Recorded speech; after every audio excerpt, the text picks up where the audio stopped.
all of these have some explanatory power and are I'm sure there's a degree of validity to all of these theories that we have just talked about. But I think, Wes, you mentioned it earlier, really at the core of this is women have been sold a bill of goods and men have been sold a bill of goods too.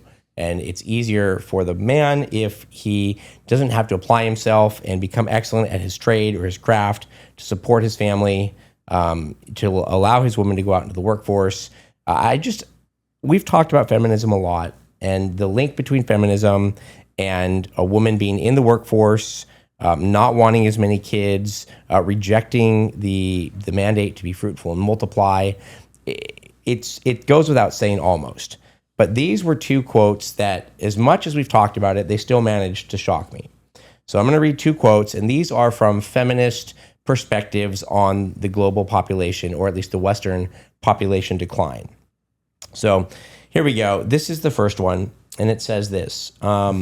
According to one perspective, women have greater autonomy and fertility decreases as more women engage in higher education and employment. Having access to better education means women have more control over their relationships, increased knowledge of contraception, and more say in family planning. An increasing number of women have chosen to postpone having children to continue their careers. Having children also compromises the opportunity to earn more when women's incomes grow in comparison to those of their male spouses.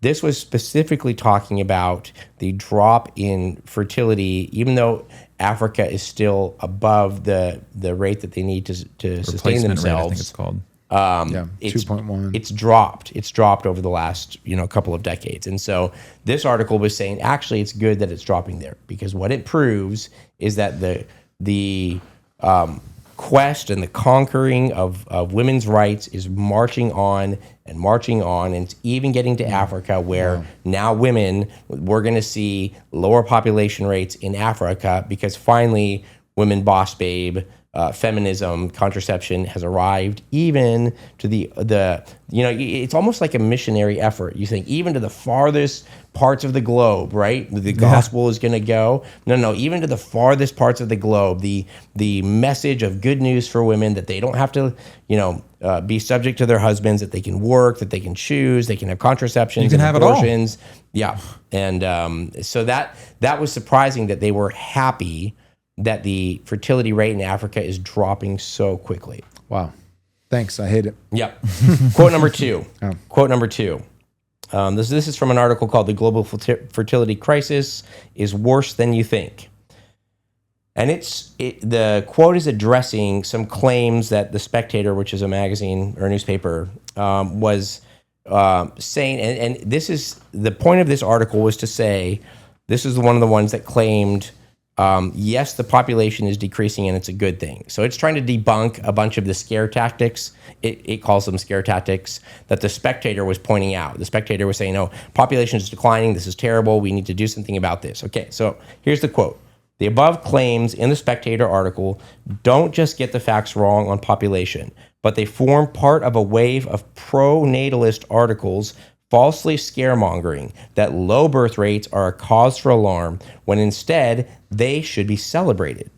We should celebrate low birth rates, as it means more enlightened, empowered women who have agency over their lives, women who are educated, employed, and have limited barriers to accessing modern contraception, and instead focus on how ending global population growth and reducing our overconsumption of resources are key to solving the environmental crises the world faces. Ugh.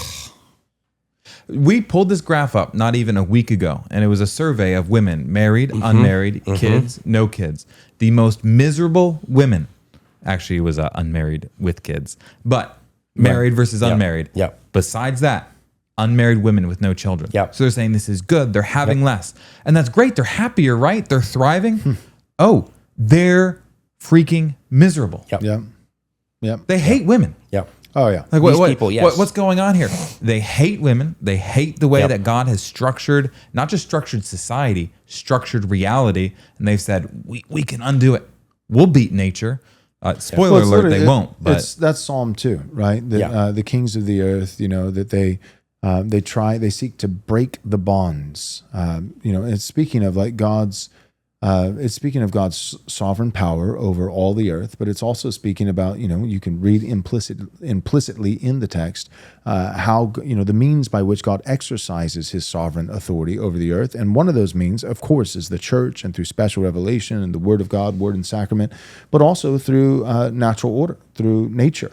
That's one of the ways that God sovereignly exercises his authority over the earth, his providence by what he has made through nature itself. And so the kings of the earth seeking, together to stick it to the man in the sky, stick it to God, and cast off his restraints, break the bonds. Psalm chapter 2 is, I think, one great example of that is elites in any society that is trying to somehow fight against the natural order, and feminism is a stark example of that.